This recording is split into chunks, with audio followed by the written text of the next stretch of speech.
आपका favourite singer कौन है इंडस्ट्री में आज की डेट में? देखो जी, मैं तो सारे ही है, मैं ऐसा कोई किसी पर्टिकुलर एक होता ना वैसे मुझे अकेले नहीं बोलता कि भाई मेरे सिंगर आप ही हो। सही बात है। आपका ऐसा सॉन्ग जो आपको लगता है कि आजकल के यंगस्टर के लिए आपने गाया है? प्यार नाल मन जाने असले नाल मना लूंगी, तेरी कन पट्टी ते पिस्टल रख के हाँ करवा लूंगी, तेरी कन पट्टी ते पिस्टल रख के हाँ करवा लूंगी। ये तो जबरदस्ती प्यार करने वाला सॉन्ग है। सिद्धू मूसे वालों को आप कैसे देखते हैं? लग हवा लेके आए थे और अपने टॉप पे गए पूरी तरह। अगर पैसे की बात करें तो क्या आपको लगता है कि जो रिकवरी है वो इजी है या हार्ड है? कोई भी प्रोड्यूसर आए वो ये मत सोचे आने से पहले कि मैं पहले गाने में कवरी आ जाएगी, दूसरे में आएगी। आप भूल जाओ, पहले साल तो बिल्कुल ही भूल जाओ। ये जो लाइन है ग्लैमर की लाइन मानी जाती है, तो आप इसको कैसे देखते हैं? लाइन ग्लैमर की है, इसी लाइन में ही आपको फेम मिलेगा, नेम मिलेगा, पैसा मिलेगा। तो शेर व शायरी का आपको शौक है तो कुछ कोई शेर हो जाए। तारीफ उस खुदा की, तारीफ उस खुदा की, तारीफ उस खुदा की जिसने तुम्हें बनाया, तारीफ उस खुदा की जिसने तुम्हें बनाया, इतनी हसीन मिट्टी जाने कहाँ से आया। तो रब्बी मान जी, कभी आपके माइंड में ये आया कि म्यूजिक लाइन को आप छोड़ दें? ਸੈਕਟਰ 17 ਤੋਂ ਕਈ ਰੀ 11 ਫੇਸ ਮੁਹਾਲੀ पैदल भी जाता रहे। सेक्टर 17 तो 11 फेस मोहाली पैदल। क्या म्यूजिक लाइन में कहीं कॉम्प्रोमाइज भी करना पड़ता है? 4 साढ़े 4 उठता हूँ, सैर के लिए जाता हूँ, जॉगिंग के लिए जाता हूँ, एक्सरसाइज करता हूँ, 9 बजे ऑफिस पहुँचता हूँ, सारे काम निकलते हैं। 7 बजे जब ऑफिस काम खत्म होते हैं फिर मैं अपने स्टूडियो जाता हूँ। स्टूडियो जाने के बाद फिर काम करता हूँ, 1:30-2 बज जाते हैं। बच्चों को जब मैं सुबह छोड़ता हूँ, जाता हूँ तो बच्चे सो रहे होते हैं, वापस आता हूँ तो सो रहे होते हैं। कोई भी मूवी प्रोड्यूस करते हैं या फिर सॉन्ग प्रोड्यूस करते हैं, प्रमोशन का कितना का अहम रोल रहता है? मेरा एक चैनल था, वो चैनल काफ़ी ग्रो कर गया था, मोनेटाइज हो गया था वो। हमारी इंडस्ट्री में कुछ लोग ऐसे भी हैं जो फेक प्रमोशंस करने की कोशिश करते हैं। Fake promotion? हाँ, किसी ने प्रमोशन के लिए उस चैनल मेरी बात हुई तो प्रमोशन जब उसकी उन्होंने की तो वो चैनल जो है ब्लैक लिस्ट कर दिया। और जब मैं अपने लैपटॉप पे बैठा फिर देखा ये तो ओपन ही नहीं हो रहा, लॉगिन ही नहीं हो रहा। फिर मैंने एक मेल चेक करी, उसमें आया कि आपका चैनल डिलीट हो चुका है। Hi friends, welcome again to podcast with Vashishtha. तो आज का पॉडकास्ट बहुत ही अमेजिंग रहने वाला है, बहुत ही खास रहने वाला है, दिल के पास रहने वाला है जी, क्योंकि बात होने वाली है एहसास की, बातों की बात की, म्यूजिक लाइन की। जी हाँ, म्यूजिक इंडस्ट्री की आज हम खास बात करने वाले हैं, जिसमें हमारे गेस्ट रहने वाले हैं फेमस पंजाबी सिंगर रब्बी मान जी और उन्हीं के साथ उनकी कंपनी के प्रोड्यूसर डायरेक्टर मिस्टर दीपक ठाकुर जी। तो आइए स्वागत करते हैं इस खास पॉडकास्ट के अंदर उनका। नमस्कार जी। नमस्कार। सबसे पहले आपका स्वागत है पॉडकास्ट विद वशिष्ठ के थैंक यू, अंदर। Thank you. तो हमारा जो आज का पहला क्वेश्चन मेरे माइंड में आ रहा है वो यही है कि म्यूजिक लाइन स्टार्ट होती है, देखो इसमें सबसे पहले तो मेरे हिसाब से फाइनेंस चाहिए होता है। तो फाइनेंस के तौर पे आप ही इसको चलाते हैं। जी जी जी, स्टार्ट बिल्कुल, किया बिल्कुल, आपने, बिल्कुल, मैंने ठीक ही है, शुरू एज किया। अ प्रोड्यूसर आप ही कर रहे हैं। जी। तो पहला क्वेश्चन आपसे कि ये आपका शौक है, प्रोफेशन है, क्या है? नहीं सर, ये मेरा ना शौक है ना प्रोफेशन है, मेरे पैशन है। पैशन है। हाँ, पैशन है मेरा। तो ये स्टार्ट कैसे हुआ? स्टार्ट हुआ जी ये 2 नवंबर को, जिस दिन शाहरुख खान जी का बर्थडे होता है, उस दिन मैंने अपनी कंपनी मैडी एंटरटेनमेंट जो है वो खोली थी। यानी कि उसी आप दिन शाहरुख जी के फैन हैं? मैं शाहरुख का फैन हूँ जी, बिल्कुल बिल्कुल। तो उसी दिन हमारी कंपनी जो है ये ओपन हुई थी, उसी दिन हमने इसकी इनोवेशन की थी। कितने साल हो चुके हैं कंपनी खोले? कंपनी देखो लास्ट ईयर खोली है 2 नवंबर को, कंपनी लास्ट ईयर 2 नवंबर खोली, लेकिन हमने अभी बैक टू बैक 3 गाने हमारे आ चुके हैं। ओके। और हम मूवीज़ पे हमारा स्क्रिप्ट पे काम चल रहा है। हमारी मूवीज़ आएगी अभी 2-4-6 महीने लगेंगे, उसे 3-4 महीने लग जाएंगे। और वेब सीरीज पे काम चल रहा है, 2 मूवीज़ और वेब सीरीज पे भी काम चल रहा है हमारा। कंप्लीट एंटरटेनमेंट को प्रोवाइड करवाने वाले हैं। जी जी जी, पूरा कंप्लीट एंटरटेनमेंट था, बिल्कुल बिल्कुल। चाहे वो पंजाबी सॉन्ग हो, हिंदी सॉन्ग हो, बिल्कुल, ऑल बिल्कुल। ओवर इंडिया आप एंटरटेनमेंट देने वाले हैं। जी जी, पंजाबी हिंदी सॉन्ग और मूवीज़ भी हमारी हिंदी रहेगी, पंजाबी रहेगी, दोनों रहेगी। तो सेकंड क्वेश्चन आपसे रब्बी मान जी, आपको लोगों ने काफ़ी देखा है, ठीक है, काफ़ी सॉन्ग्स आपके एंजॉय किए हैं, क्योंकि सर तो बैक कैमरा रहते हैं, ये तो एक पिलर है, ठीक है। तो एक तरीके से अगर हम देखें कि प्रोफेशन तो है ही, आप इस प्रोफेशन में आए कैसे? मैं जी बचपन से ही ये शौक सा, पहले वीसीआर चलते थे गांव में, लोग वीसीआर लेके आते थे। शुरू से वैसे खानदान में तो ऐसा कोई है नहीं हमारे प्रोफेशन में। आप फर्स्ट जनरेशन है? हाँ जी, मैं फर्स्ट जनरेशन हूँ जी। एंड क्या कि देखते देखते हिंदी मूवीज़ जो आती थी और पंजाबी फिल्म्स आती थी, तब बदला जट्टी, दागा गूगल और योगराज पाजी, ये सारे इन्हों की फिल्म आती सी पंजाबी, तो इनको देखते थे और बॉलीवुड फिल्में देखते थे। तब एक शौक़ था कि हम भी धर्मेंद्र की तरह या अमिताभ बच्चन की तरह, या जैसे सन्नी देओल की उन टाइम बहुत सारी मूवीज़ चल गई थी, हम भी एक्टर बने, सिंगर बने। तो मैं बब्बू मान पाजी को भी बहुत सुनता हूँ, तो उन दिनों में उनकी भी एल्बम आ गई थी, 2001-2 की बात है। तो तब से बचपन से स्कूल में गाते गाते ऐसे शौक़ था। पर बीच में बहुत सारी चीज़ें हैं कि कठिनाइयाँ आती, कई बार फैमिली साथ नहीं देती है, फाइनेंशियली स्ट्रॉन्ग भी नहीं थे कि आप म्यूज़िक को ही कर सको। पहले रोकते थे कि यार ये कौन सा काम, आप पढ़ लिख के मास्टर बन जाओ, टीचर बन जाओ। तो बस ये एक था शुरू में। फिर चंडीगढ़ आ गए, तो चंडीगढ़ से फिर मेरी जर्नी शुरू होगी। एज ए थिएटर किया, फिर डायरेक्शन करने लग गया। फिर उसके बाद एक कंपनी के पास मैं लेके गया था किसी सिंगर को कि उनका गाना करना है, मैंने डायरेक्शन करनी थी। तो जब गाना गा रहे थे, थोड़ा बहुत मैं गिटार प्ले कर लेता हूँ, तो प्ले करा तो सिंगर को थोड़ा सा शायद उसके सुर नहीं लगे, तो मैंने गा दिया। तो कंपनी वाले ने मोटिवेटेड किया कि यार तुम गाओ, मैं तुम्हारे पे पैसा लगाऊंगा। तो मैंने उस टाइम तो मना कर दिया, क्योंकि मैं किसी को लेके गया था। उसका गाना आने के बाद देन उसी कंपनी ने मुझे बुलाया कि हम तुम्हारा गाना करेंगे। तो उन्होंने मेरा गाना किया प्रोड्यूस। तो फिर उसके बाद मेरी सिंगिंग की जर्नी शुरू हो गई। पहले मैं बैक कैमरा ही था, फिर मैंने फ्रंट कैमरा पे आना शुरू किया। फिर ऐसे करते करते अब तक 20-25 सॉन्ग मेरे रिलीज हो चुके हैं। फर्स्ट सॉन्ग कौन सा था? First song actually broken boot. तो 2 लाइनें हो जाए। उसकी लाइनें, हुक लाइन सुनाता हूँ आपको। मेरा टुटिया बूट कुड़े, तेरा सिल्क दा सूट कुड़े, साडे किथे होणगे मेल, तू है टॉपर मैं तीजी वाली फेल, तू है टॉपर मैं तीजी वाली फेल। बढ़िया, ग्रेट। तो सर, जैसे आप प्रोड्यूस करते हैं, चाहे वो पंजाबी सॉन्ग हो, हिंदी सॉन्ग हो, मूवीज हो, आज की डेट में सबसे बड़ा चैलेंज क्या आता है? चैलेंज तो देखो जी, सबसे बड़ा आता है सही बोलूँ तो मॉडल्स को लेके। मॉडल्स को लेके? मेल या फीमेल? फीमेल। फीमेल। आजकल तो ये लगता है कि हर एक इंस्टाग्राम पे रील बना रहे हैं सब, ऐसे तो देखो मॉडल बहुत होंगे। फीमेल्स ऐसे तो बहुत हैं, ऐसा कुछ नहीं बहुत है, लेकिन जो सॉन्ग हमने सेलेक्ट किया कि इस जो उस टाइप का हमें चेहरा चाहिए, उस चेहरे को ढूंढना बड़ा मुश्किल हो जाता है कई बार। तो उसको कैसे ढूंढते हैं? उसको ढूंढने के लिए देखिए कोऑर्डिनेटर्स होते हैं इंडस्ट्री में। फिर हम फेसबुक या इंस्टा पे जाते हैं, देखते हैं, उनको टीम देखती है कि कौन कौन सा चेहरा दिख रहा है। फिर वो मेरे पास आते हैं कि सर ये लड़कियां हैं, तो फिर उसमें से सिलेक्ट करते हैं। उसमें सेलेक्ट करते हैं। हाँ, बेसिकली वैसे आप ज़्यादातर बताऊँ तो होता क्या है ना, ज़्यादा कोऑर्डिनेटर के थ्रू ही ज़्यादा चीज़ें हो पाती हैं। ओपनली क्या मैं आपको बताऊँ तो इंस्टाग्राम फेसबुक में रिवार्ड नहीं आते, बहुत रेयर रिवार्ड आते हैं, तो वो कोऑर्डिनेटर के थ्रू ही हो पाता है। तो जैसे आज की डेट में इंस्टा या फेसबुक की अगर बात करें, सोशल मीडिया बहुत ज़्यादा बढ़ चुका है, और हर एक लड़की है जो एक मॉडल की तरह रील्स डाल रही हैं, मॉडल बनना भी चाह रही हैं। तो क्या उनकी तरफ से ऐसा आपके पास ऐसे आते हैं कि भाई हमें एज अ मॉडल लो, हमें? हाँ, बहुत आते हैं सब, बड़े पेजेस पे, हमारे पेज पे बहुत आते हैं कि मुझे सिर्फ मॉडल्स के नहीं आते, DOP भी आते हैं, कोरियोग्राफर भी आते हैं, और असिस्टेंट डायरेक्टर के लिए भी आते हैं, काफ़ी आते हैं, पेज पे आते हैं, मैसेज डालते हैं। इनफैक्ट कि मैं आपको बोलूँ तो मुझे तो कई बार ना वो वीडियो कॉल करनी शुरू करते हैं। तो एक तो बंदे ने मुझे बार बार वीडियो कॉल ही करता रहता था, फिर मैं उसको ब्लॉक ही कर दिया। तो ये चैलेंजेस रहते हैं इसमें, ये चैलेंज आते हैं। हाँ। तो अभी आपका ये पहला सॉन्ग था, हाँ जी, हाँ जी। तो उसके बाद सेकंड सॉन्ग कौन सा किया? सेकंड सॉन्ग मेरा जस रिकॉर्ड्स से आया था। फिर एक कंपनी थी, मैं लुधियाना में, उसकी पिंकी तालीवाल की कंपनी थी, अमर ऑडियो करके, अमर ऑडियो। उनसे मेरे गाने आए थे।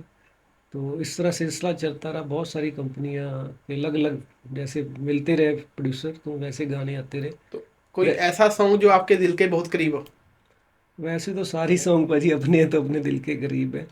अभी हमारा 3 स्टूडियो से ही हमारा गाना आने वाला है, मदर के ऊपर है, वो मेरा फेवरेट सॉन्ग है। उसकी चंद लाइन है?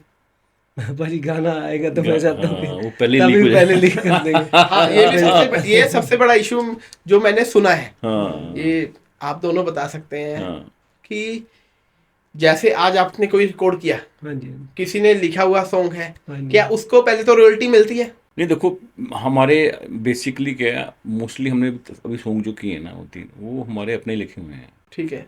है ना। जो हम आगे लेंगे तो उसमें हम कॉपीराइट्स उनके लेने पड़ते हैं, हमारा एग्रीमेंट होता है, हम राइटर से ले लेते हैं। और हम कोशिश यही करते हैं कि खुद ही लिखें, खुद ही गाएं। ये तो हो गया, अगर खुद के गाने हैं तो कोई इशू नहीं है। हाँ लेकिन अगर किसी और राइटर का सॉन्ग है, हाँ मे बी आपके पास भी चैलेंज आया हाँ होगा, हाँ हाँ। किसी राइटर ने पहले आपको दे दिया, देन फिर वही राइटर किसी और को देने के लिए भी तैयार है सॉन्ग, तो क्या ऐसा भी कभी ना कोई ऐसा challenge होता आता है, करते नहीं है, ऐसा मार्केट में, ऐसा मार्केट में है, लेकिन हमारे साथ अभी तक तो ऐसा कुछ नहीं हुआ। पर मार्केट में ऐसा है कि एक बंदे ने गाना उठाया, मेरे को भेज दिया, एक दूसरे को उठाया, दूसरे को भेज दिया। क्लैशेस हुए थे, ये पीछे भी हुए थे काफ़ी।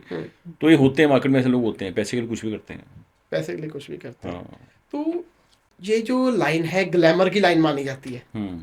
तो आप इसको कैसे देखते हैं? देखो, लाइन तो ग्लैमर की है, लेकिन अगर मैं आपको सही बोलूँ तो इस लाइन में ना आपको लोग अच्छे भी मिलेंगे, बुरे भी मिलेंगे। डिपेंड सामने वाले पे भी करता है कि वो अच्छा है बुरा है। सामने वाला बंदा आपके ग्लैमर को देख के अट्रैक्ट हो रहा है, आप भी उसको ग्लैमर को देख के अट्रैक्ट हो रहे हैं, वो दोनों तरफ से होता है।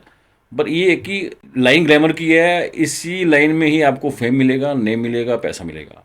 तो लाइन तो बहुत बढ़िया जी है। अगर पैसे की बात करें, सबसे पहले एज अ प्रोड्यूसर आपको पैसा इन्वेस्ट करना पड़ता है, और मेरे हिसाब से अच्छा खासा इन्वेस्ट करना पड़ता है। बहुत करना पड़ता है जी, कोई लिमिट ही नहीं उसकी। लिमिट नहीं है, नहीं, लिमिटलेस नहीं, है। नहीं, नहीं। तो क्या आपको लगता है कि जो रिकवरी है वो इजी है या हार्ड है? देखो, रिकवरी मैं एक ही बात बोलूँगा, कोई भी प्रोड्यूसर आए वो ये मत सोचे आने से पहले कि मैं पहले गाने में रिकवरी आ जाएगी, दूसरे में आ गई। आप भूल जाओ, पहले साल तो बिल्कुल ही भूल जाओ एक साल तो भूल जाओ कि भाई आपने लगाना ही है। दूसरे साल आप ये सोच सकते हो कि मुझे नो प्रॉफिट नो लॉस है। ओके, ब्रेकिंग पॉइंट हाँ, आएगा। तीसरे साल के बाद आप सोचो कि भाई मुझे प्रॉफिट होना शुरू होगा। तो इसमें पेशेंस चाहिए जी, है ना। पैसा चाहिए, मैं हमेशा बोलता हूँ चीनी चाहिए, बिना चीनी के यहाँ पे काम नहीं होगा। तो यहीं पे अगर बात करें, आप एज ए म्यूजिक प्रोड्यूसर काम कर रहे हैं, ठीक है, जो नए सिंगर्स हैं आप उनके साथ कर रहे हैं, या मेरे हिसाब से अगर कोई पुराना सिंगर होगा, अगर आप उनको लेके आएंगे तो शायद वो पहले ही सॉन्ग भी हिट हो सकता है? देखो, मैंने कंपनी जब खोली थी तो उस समय मैंने यही बोला था कि मैं उन्हीं लोगों को जो है लॉन्च करूंगा जो लोग स्ट्रगलर हैं, जो पैशनेट हैं, जिनको मार्केट में नाम बनाना है अपना। वो चाहते हैं कि भाई मैं हमें कोई प्लेटफॉर्म मिले। उसी के लिए मैंने अपनी अपनी जो कंपनी है लॉन्च की थी, भाई उनको लेके आऊँगा। अब हम रब्बी भाजी की बात करेंगे तो रब्बी भाजी को भी मैंने मेरा पहला जब हमारा सॉन्ग आया था कंपनी का, हाफ मैड के नाम से, उसके बाद मैंने रब्बी से हमारी बात हुई थी, रब्बी से मुलाकात हुई, तो हमने बोल दिया था कि रब्बी को हम अपनी कंपनी में जो है लेंगे। तो सेकंड सॉन्ग जो था वो मेरा आया था, मैंने खुद गाया था, वो तेरे वर्गी होना होनी। तो थर्ड सॉन्ग रब्बी का आया है, पिस्टल के नाम से, काफ़ी वायरल हो रहा है वो। तो गाने हमारे 5-6 ऑलरेडी हो चुके हैं, और हमारा मूवी पे काम चल रहा है, स्कूटर मूवी पे स्क्रिप्ट जो है लिख ली गई है, उस पर डायलॉग पे काम चल रहा है। तो वो भी हम 3-4 महीने में मूवी हमारी आएगी, वो जल्दी आ जाएगी वो। तो आपने बताया कि सॉन्ग आपने भी किया है, मैंने भी किया है। उस सॉन्ग की चंद लाइनें हो जाए। देखो, इसमें लास्ट जो लाइन है वो मेरी बड़ी दिल के करीब है। हो मेरी जिंदगी दे पन्ने विच तू तां इक लिखाई ਏ, तेरे हंजुआं दे लई ठाकुर ने दुनिया लुटाई ਏ, तेरे हंजुआं दे लई ठाकुर ने दुनिया लुटाई ਏ, तेरे वर्गी होर ना होनी ये तां इक सच्चाई ਏ। ग्रेट ग्रेट, आपकी वॉइस बहुत ज़्यादा अच्छी है। Thank you sir, thank you. तो दीपक जी, आपने कोई प्रोजेक्ट चूज करना होता है, उसके पीछे क्या राज होते हैं? प्रोजेक्ट चूज कैसे करते हैं? देखो, प्रोजेक्ट तो सबसे पहले मान लेते कि कोई सॉन्ग आता है मेरे पास, सही बताऊँ तो मंथली कम से कम 50-60 सॉन्ग आते हों। Monthly 50-60 song? हाँ, आते हैं। कोई राइटर देके जाता है, कोई सिंगर के आते हैं, कुछ आते हैं। पर उसमें से मैं सही बोलूँ, सिलेक्शन मेरी 1 या 2 ही कर पाता हूँ मैं। 50 में से 1 या 2 सॉन्ग? हाँ, जो अपने को आज के, देखो वाइब्स आनी चाहिए ना, जो आजकल के सॉन्ग है उसके हिसाब से होना चाहिए, वर्डिंग्स अच्छी होनी चाहिए। तो उस हिसाब से मैं उसको सिलेक्ट करता हूँ प्रोजेक्ट को। ऐसे नहीं भी कोई आए हैं तो उससे कुछ भी कर लेंगे हम, ऐसा कुछ नहीं है। तो एक सॉन्ग को सक्सेसफुल बनाने का क्या राज है? सक्सेसफुल बनाने का देखो सबसे पहला राज है आपकी जो राइटर है, आपके शब्द हैं सॉन्ग के, वो आपके किसी भी ऑडियंस के दिल को छूने चाहिए। राइटिंग उसकी अच्छी होनी चाहिए। उसके बाद गाने का तरीका, कंपोजिशन जैसे बोलते हैं है ना, तो कंपोजिशन भी वैसी होनी चाहिए ऐसा नहीं कि हमने, देखो आजकल जैसे ठेठ नहीं चल रहे हैं, हम्म, हम कोई सॉन्ग है, राइटर है, उसने लिखा, लिखने के बाद हमने उसको ठेठ गा दिया, अब उसी गाने को ठेठ की जगह आजकल के समय के हिसाब से गा दिया तो हिट हो जाएगा। ठेठ सॉन्ग आजकल बंद हो गए हैं, वो लोग बहुत कम कर रहे हैं, गा भी रहे तो हिट नहीं हो रहे हैं वो। तो राइटिंग, कंपोजिशन, उसके उसको म्यूजिक, यानी कि इमोशंस कहीं ना कहीं मैटर करते हैं। देखो आज रिलेट करना चाहिए वो, किसी भी इंसान को वो चीज़, वो सॉन्ग रिलेट करना चाहिए, रिलेट नहीं कर रहा तो वो सॉन्ग हिट नहीं होगा। रिलेट मीन्स कि अगर चाहे उसकी अपने जीवन के प्रति रिलेट कर रहा हो, किसी, अगर वो रोमांटिक सॉन्ग है तो लड़की के लिए रिलेट कर रहा हो, है ना, या फिर कोई ऐसा सॉन्ग है जो मोटिवेटेड सॉन्ग है ना, मोटिवेशन वाला सॉन्ग है, तो वो उसकी लाइफ से रिलेट करना चाहिए, वो हिट होगा सॉन्ग। तो उसके लिए वो चूज़ करना पड़ता है उस हिसाब से हमें। तो रब्बी मान जी, कोई आपका ऐसा सॉन्ग जो आपको लगता है कि आजकल के यंगस्टर के लिए आपने गाया है? नेक्स्ट मंथ ਅਸੀਂ सॉन्ग रिलीज कर देंगे वो। नहीं, जो रिलीज कर दिया है, जिसकी चंद लाइनें हो जाए, वैसे तो पिस्टल भी यूथ का ही है आजकल। उसकी चंद लाइनें हो जाए। ਪਹਿਲਾਂ ਸੀ ਪਿੱਛੇ ਪਿੱਛੇ ਆਉਂਦਾ, ਹੁਣ ਨਾ ਮੈਨੂੰ ਹੱਥ ਫੜਾਉਂਦਾ, ਤੂੰ ਦੱਸ ਦੇ ਕਰਾਉਣਾ ਵਿਆਹ ਵੇ ਜਾਂ ਤਾਂ ਹਾਂ ਹੁੰਦੀ ਜਾਂ ਨਾ ਵੇ, ਪਿਆਰ ਨਾਲ ਮਨ ਜਾਣੀ ਅਸਲੇ ਨਾਲ ਮਨਾ ਲੂੰਗੀ, तेरी कन पटी ते पिस्टल रख के हाँ करवा लूंगी, तेरी कन पटी ते पिस्टल रख के हाँ करवा लूंगी। यानी कि ये तो जबरदस्ती प्यार कराने वाला सॉन्ग है। आजकल जोस्ती वाला ही है। देखो जी क्या है कि सर, हो सकता है कि हमें वो रूहानियत गाने पसंद हो, आपको सर को भी है ऑलरेडी। इनके गाना जो आया था पहला गाना, वो किस पता नहीं कैसे, पर मुझे तो इतना अच्छा लगा था कि नहीं, बहुत अच्छा song है। बहुत अच्छा सॉन्ग था, जो मेरे बहुत दिल के करीब है वो भी। तो हो सका था मैं उसे रीमेक भी करूँगा, ऐसे हम इसी कंपनी, हमारी घर की कंपनी, हमारा गाना है। तो हाँ, दूसरी चीज़ ये है कि गाने हो सकता है मुझे गज़लें पसंद है, सूफियाना पसंद है, पर अब देखो मार्केट में अगर आपने काम करना है तो जो मार्केट मांग रही है, जो चल रहा है, उस हिसाब से भी आपको काम करना पड़ेगा ना। तो कई बार क्या होता है कि कोई सिंगर किसी जॉन में हिट हो जाता है तो उसका एक जॉन बन जाता है, लोगों पब्लिक के उस माइंड में वो होता है कि इनका ये वाइब है, इस तरह के गाने। सतिंदर सरताज जी हैं, वो सूफियाना गाते हैं, है ना।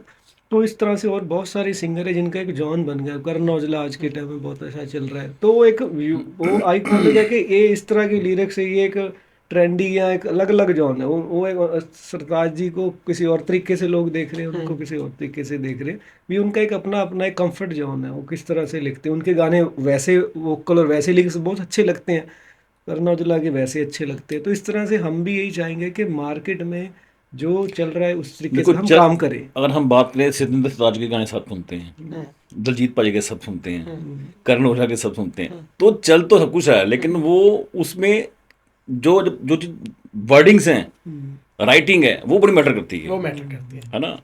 तो जैसे मैंने तेरे वर्गीय हो ना सॉन्ग लिखा था, ये मैंने खुद का लिखा हुआ सॉन्ग है मेरा ये, और आप ट्रस्ट नहीं करोगे, ये मैंने आधे पौने घंटे में ये सॉन्ग लिख दिया था। और रात को 11:30 बजे मैं ऐसे ही बैठा, ऐसे ही मैंने सोचता रहा, सोते सोते आंखें बंद की, मैं वॉइस कोडिंग करता रहा और मैं भेजता गया ग्रुप में, तो वो गाना बन गया। मतलब ये सॉन्ग आपने आधे घंटे में आधे घंटे में लिखा ये सॉन्ग। ये मतलब मेरा पहला सॉन्ग जो लिखा है मैंने लाइफ का, वो आधे घंटे पहले शेर शायरी लिखता था मैं, शेर शायरी बहुत लिखी है मैंने। तो सॉन्ग जो लिखा है पहला, ये 5 मिनट का सॉन्ग है। ये सॉन्ग भी बहुत बड़ा है और मैंने आधे पौने घंटे में लिख दिया इसको मैंने। तो शेर व शायरी का आपको शौक है तो कुछ कोई शेर हो जाए। हाँ, शेर सुनाए तेरी। मेरा एक अगला सॉन्ग आ रहा है, तेरे इश्क का जुनून। तेरे इश्क का जुनून, हाँ, बहुत अच्छा सॉन्ग है, वो लोग सुनेंगे तो मतलब वो, उसमें मैंने एक शेर बोला उसी सॉन्ग के अंदर, तारीफ उस खुदा की, तारीफ उस खुदा की, तारीफ उस खुदा की जिसने तुम्हें बनाया, तारीफ उस खुदा की जिसने तुम्हें बनाया, इतनी हसीन मिट्टी जाने कहाँ से लाया। जाने कहाँ से लाया। तो वो ये एक्चुअली मेरा जवानी के टाइम पे लिखा हुआ है, जब मैं कॉलेज में होता अभी भी था। आप जवानी हो। हाँ, मतलब वो उस समय 21-22 साल का भरपूर जवान। आर्टिस्ट कभी भी बूढ़ा नहीं होता। आर्टिस्ट, मैं तो ये कहता हूँ जी, बूढ़ा कोई भी नहीं हो सकता अगर आप अपना खाने पीना ठीक रखो, सुबह डेली योगा करो, जॉगिंग करो, तो कोई बूढ़ा होएगा नहीं फिर बंदा। पहले कहाँ होते थे लोग बूढ़े, पहले होते नहीं थे, क्योंकि ये दिनचर्या साथ होती थी, खाना पीना अच्छा होता था। तो अब खाना पीना भी ऐसी चीज़ें हो चुकी हैं तो लोग जल्दी बूढ़े हो रहे हैं। तो रब्बी मान जी, आपने काफ़ी सिंगर्स का नाम लिया अभी लास्ट, तो आपका फेवरेट सिंगर कौन है इंडस्ट्री में आज की डेट में? देखो जी, मैं तो सारे ही हैं, मैं ऐसा तो किसी एक पर्टिकुलर एक आजकल होता ना वैसे मुझे अकेले नहीं बोलता कि भाई मेरे फेवरेट सिंगर आप ही हो। सही बात है। तो पाजी क्या है कि मार्केट में सब सुनना पड़ता है, हम पॉप भी सुन रहे हैं, इंग्लिश भी सुन रहे हैं, सूफियाना भी सब सुनना पड़ता है, तो वो सुनते भी हैं। अब तो ये है कि पता ही नहीं, दौड़ इतनी है कि कब क्या कुछ चल जाए कुछ नहीं पता, समझ से बाहर है। 10 लाख 20 लाख 50 लाख लगा के भी कोई गारंटी नहीं है कि गाना कि चल सॉन्ग जाएगा। चलेगा कि नहीं हाँ जी, चलेगा। तो इसलिए एक अपना कर्म करते रहो आप, इस लाइन में हमारी रोजी रोटी है। मैं तो ये सोचता हूँ कि मेरा सुबह शाम इसी में ही है, तो ये हम काम करते जा रहे हैं बस, बाकी तो तो सिद्धू मिलता है। मूसेवाला को आप कैसे देखते हैं? वो भी अच्छा सिंगर है, बहुत बढ़िया अच्छा सिंगर था वो। अपने एक अलग हवा लेके आए थे और अपने टॉप पे गए, पूरी तरह अलग ही एक एक अलग ही रूह वाइब थी। थी। हाँ जी, बिल्कुल थी, उनको बिल्कुल। जोन लगता जी वो हाँ जी, बिल्कुल ना। एक ऐसा कुछ कभी ना कभी, मतलब ये थोड़े समय में ना होता ही है, कुछ कुछ सालों में एक हवा आती है ऐसी जो एकदम बदल देती है इंडस्ट्री को, थोड़ा सा उसकी वाइब और सारी चीज़ें। तो कोई सॉन्ग जो उनका आपको बहुत पसंद हो, सारे सॉन्ग अच्छे हैं जी, बाकी मुझे जो उसका आप कुछ गुनगुना सकें? ਡਾਲਰਾਂ ਵਾਂਗੂ ਨੀ ਨਾਮ ਸਾਡਾ ਚੱਲਦਾ, ਡਾਲਰਾਂ ਵਾਂगू ਨੀ नाम साडा चलदा। जो अगला गाना मेरा आ रहा है उसमें हमने सिद्धू की 2 4 बातें करी है, वो गाना आप सुनेंगे आपको समझ आ जाएगा, बहुत अच्छा गाना है। तो दीपक जी, जैसे आपकी म्यूजिक कंपनी है, तो आप पंजाबी या हिंदी म्यूजिक ही कर रहे हैं या कुछ स्पिरिचुअल भी कर रहे हैं, डिवोशनल भी कर रहे हैं? ये स्पिरिचुअल भी कर रहे हैं जी। देखो मैं महादेव जी को बहुत मानता हूँ, भोलेनाथ जी को। भोलेनाथ जी को। तो भोलेनाथ जी के बिना मैं कोई कदम उठाता नहीं। जी।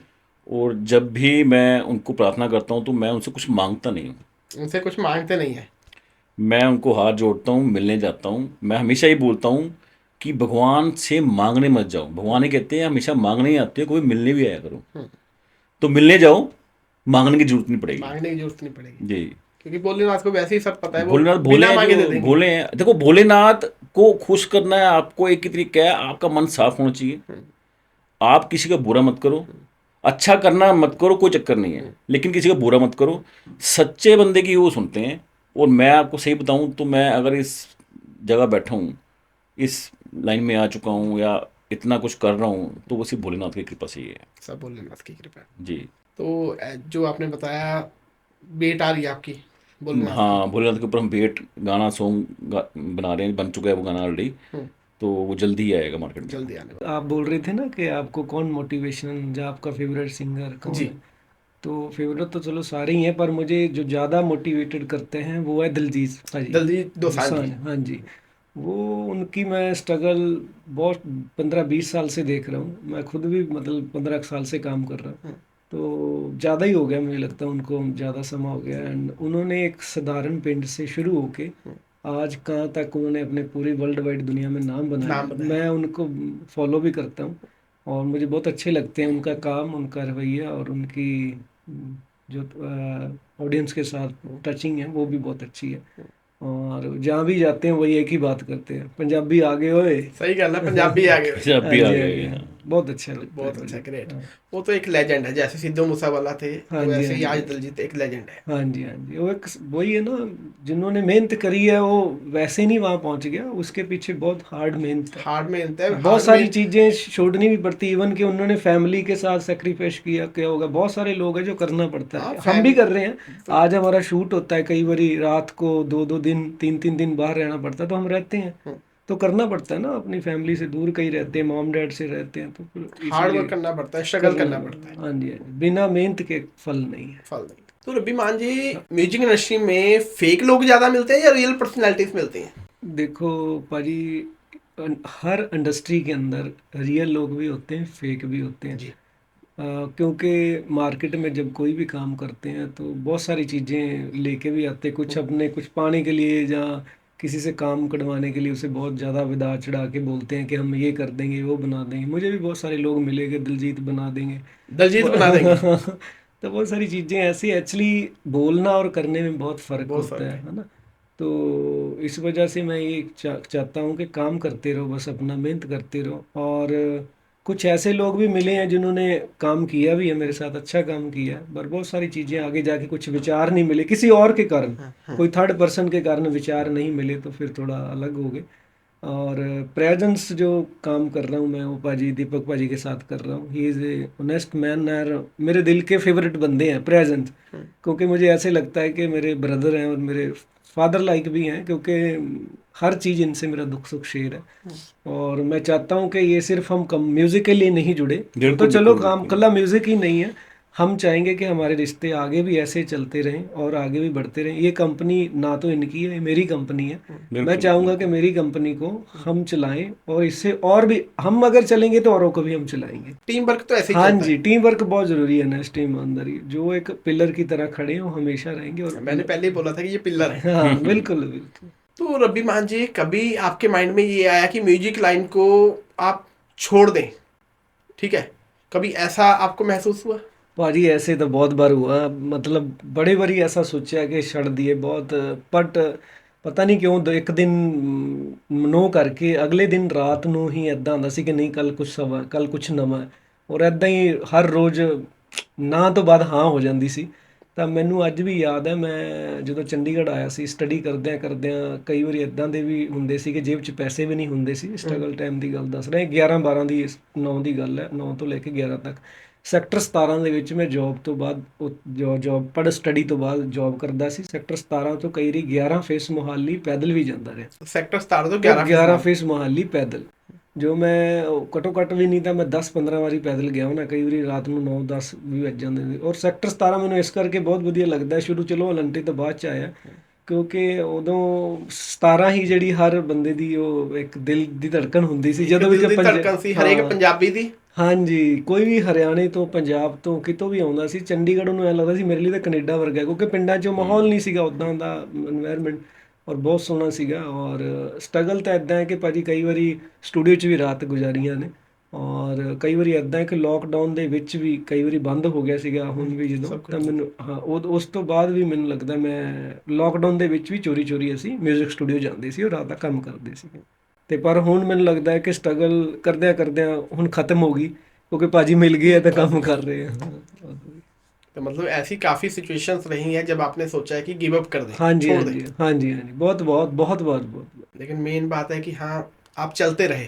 हाँ जी, कई बारी क्या है कि मैं जॉब भी करता था, तो जॉब करते करते वो कंपनी वाले भी निकाल देते थे, क्योंकि साल के बाद वो मैं एक देखो आर्टिस्ट प्रेशर या में मतलब काम जॉब नहीं करेगा कर या मतलब ये म्यूजिक करेगा, है म्यूजिक ना? काम हो करेगा, सकता है क्योंकि आर्टिस्ट के अंदर वो एक अलग जुनून और हनेरी चलती रहती है अंदर ही अंदर, मैंने कुछ बनना है कुछ करना है। तो जब जॉब करते तो प्रेशर आता है। अब हाँ। सेल्स वाली बहुत सारी जॉब्स थी और कुछ बंदे अच्छे भी मिले जो उन्होंने मुझे हेल्प भी करी है, बहुत सारे लोग सपोर्ट भी करते रहे, बट क्या होता है एक समय आता है कि मैं रुक नहीं पाया, तो कई बार खुद ही निकाल देते थे, यार अब तू हमारे बस का काम नहीं है, तू चला जा, जो बनना वो बन। एक वो हवा थी जो हाँ। आज एक रब्बी मान के रूप में एक अंधेरी बन के मार्केट में है। हाँ जी हाँ जी हाँ जी। तो रब्बी मान जी, लोग एज अ रब्बी मान को किस पर्सनैलिटी के तौर पे देखते हैं? कई लोग ऐसे भी कई लोग मिले हैं दोस्त, जो दोस्त तो कहते थे पर एक्चुअल में दोस्त नहीं थे। एक लास्ट ही मैं आपको बात बताता हूँ, कुछ मेरे दोस्त थे बहुत अच्छे, और उनके साथ मैं काम कर रहा था, बीच में उनके साथ काम करते करते म्यूज़िक की बात कर रहा हूँ, तो मैंने ऐसे दोस्त भी उनको मिलाए जो मेरे वो भी दोस्त थे। तो मैं कहा भी चलो इनका भी पाजी आप सॉन्ग म्यूज़िक कर दो, इनके भी सॉन्ग कर दो। तो उनको मिलाया, पर बाद में क्या हुआ कि जिनको मैंने मिलवाया था वही काटने लग गए। वही काटने लग गए। दल बदलू वाली बात नहीं होती, दल बदल गए वो, भाई ये बाजी हम करेंगे, रब्बी को ऐसे कह दिया, जब ये कह रहा है वो कह रहा है, बहुत सारी ऐसी बातें जो मिसकम्युनिकेशन हाँ, पैदा कर दी। मिसकम्युनिकेशन में उन्होंने हमारे रिश्तों के अंदर थोड़ी दरारता बनाई। तो मैं क्योंकि उन वही वो दोस्त है जो मेरे घर आके खाना पीना, उनको मैं रोटी बना के देनी, सब कुछ हेल्प करनी, इवन बस स्टैंड से लेके आना, बस स्टैंड छोड़ के आना। तो मतलब मैंने हमेशा दिल से किया जिसका भी किया, और जिसने भी मुझे जान लिया वो पिछले जो 15 साल से या 20 साल से साथ आज भी मेरे वो साथ है, जिसने नहीं जाना उसने नहीं जाना। तो अभी मेरा नेक्स्ट क्वेश्चन आप दोनों से है कि क्या म्यूजिक लाइन में कहीं कॉम्प्रोमाइज़ भी करना पड़ता है? हाँ जी हाँ जी, बिल्कुल करना पड़ता है जी। मैं अपने पिंड नहीं जा पाता, मुझे लग रहा है कि मुझे अब 8 मंथ हो गए हैं कम से कम मैं अपने पिंड नहीं गया म्यूज़िक के लिए, क्योंकि हम काम पे काम करते ही आ रहे हैं।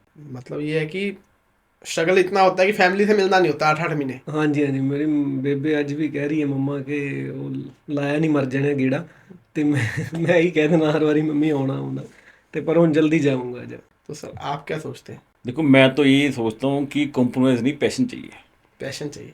कॉम्प्रोमाइज़ देखो आपकी लाइफ में ना हर समय आते हैं, चाहे आप जॉब कर रहे हो, आप बिजनेस कर रहे हो, वो हर कोई करता है। कोई इसमें कोई बड़ी बात नहीं है कि हमने कुछ कोई तोप चला दी है ना। अगर मैं शाहरुख खान साहब की बात करता हूँ, तो शाहरुख खान साहब ने क्या कॉम्प्रोमाइज़ नहीं किया।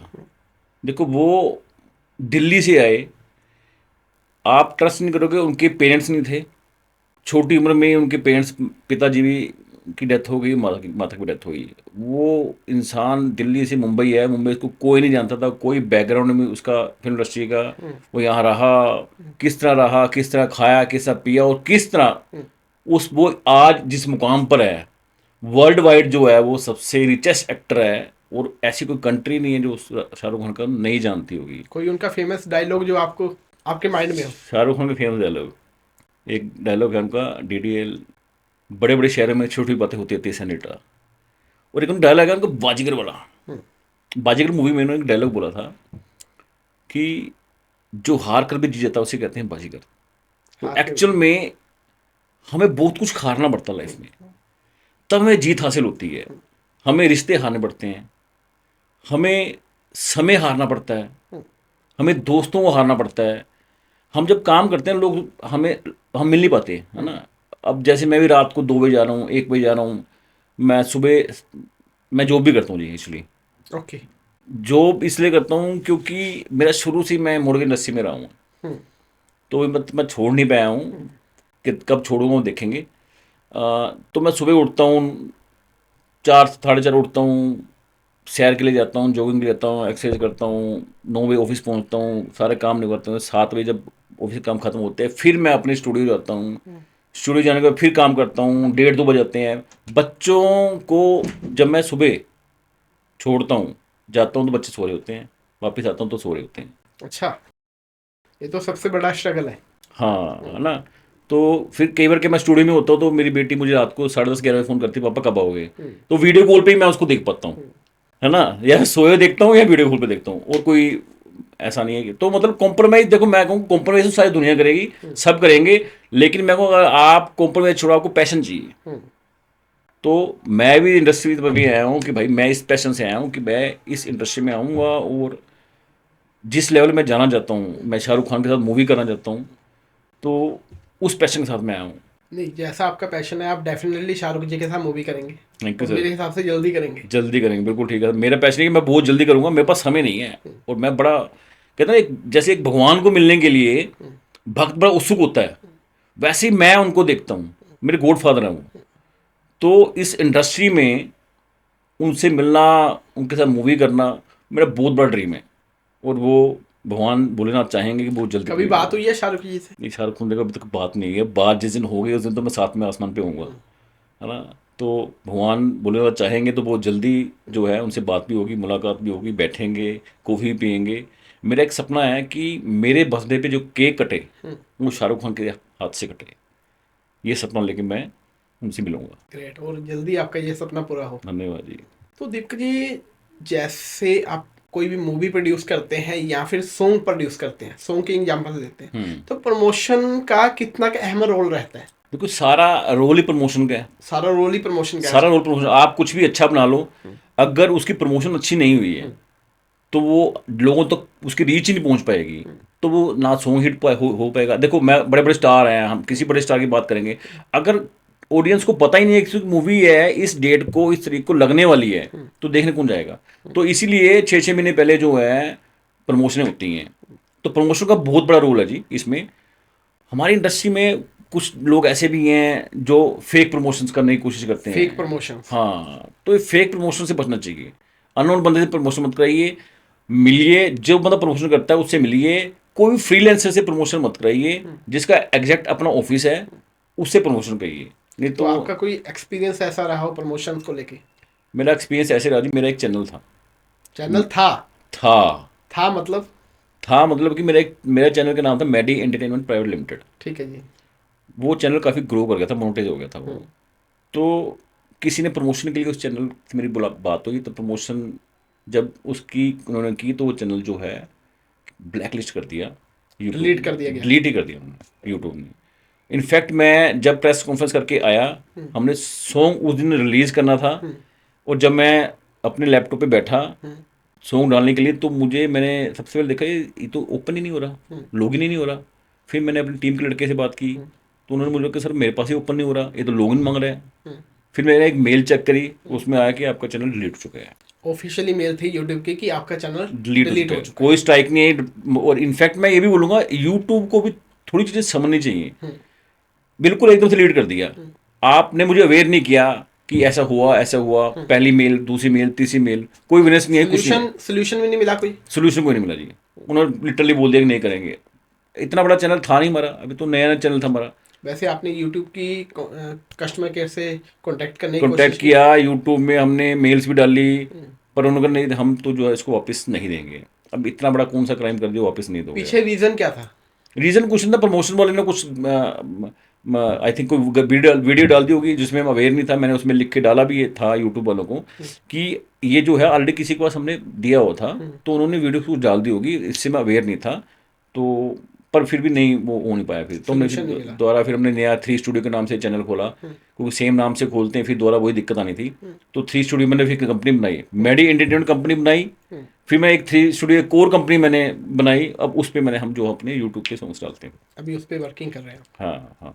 तो रब्बी जी, यंगस्टर्स के लिए कोई ऐसा सॉन्ग किया हो जो उन्होंने बहुत पसंद किया हो?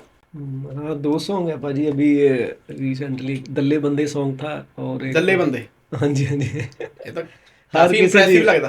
हाँ, मतलब हो सकता है आपके इस फ्रेंड सर्कल में भी कई बार ऐसे दोस्त भी होते ये हैं, हर एक ऐसे जगह लोग होते हैं। हर जगह एक होते हैं, तो उनके वो बहुत अच्छा सॉन्ग था। चंद लाइनें हो जाए। हाँ, वो ऐसे था कुछ। ਹੋ ਲੋਕਾਂ ਮੂਰੇ ਕਰਦੇ ਬੁਰਾਈ ਯਾਰ ਦੀ, ਮਹਿਫਲਾਂ 'ਚ ਖਾਂਦੇ ਨੇ ਕਮਾਈ ਯਾਰ ਦੀ। ਹੋ ਲੋਕਾਂ ਮੂਰੇ ਕਰਦੇ ਬੁਰਾਈ ਯਾਰ ਦੀ, ਮਹਿਫਲਾਂ 'ਚ ਖਾਂਦੇ ਨੇ ਕਮਾਈ ਯਾਰ ਦੀ। ਹੋ ਪਿੱਠੇ ਆਪੇ ਲੱਗੀ ਆ ਲਗਾਈ ਯਾਰ ਦੀ, ਪਿੱਠੇ ਆਪੇ ਲੱਗੀ ਆ ਲਗਾਈ ਯਾਰ ਦੀ। ਤੇਰੇ ਸਾਲੇ ਮੇਰੇ ਸਾਲੇ ਮੇਰੇ, ਤੇਰੇ ਸਾਲੇ ਮੇਰੇ ਸਾਵੇਂ ਮੇਰੇ। ਉਹਨਾਂ ਬੰਦਿਆਂ ਦਾ ਕਿੰਨਾ ਕੁ ਸਟੈਂਡ ਲੱਗਦਾ, ਹੋ ਗਿਰਗਿਟ ਵਾਂਗੂ ਜਿਹੜਾ ਰੰਗ ਬਦਲੇ, ਉਹਨਾਂ ਤੇ ਹੀ ਦੱਲਿਆਂ ਦਾ ਟੈਗ ਲੱਗਦਾ।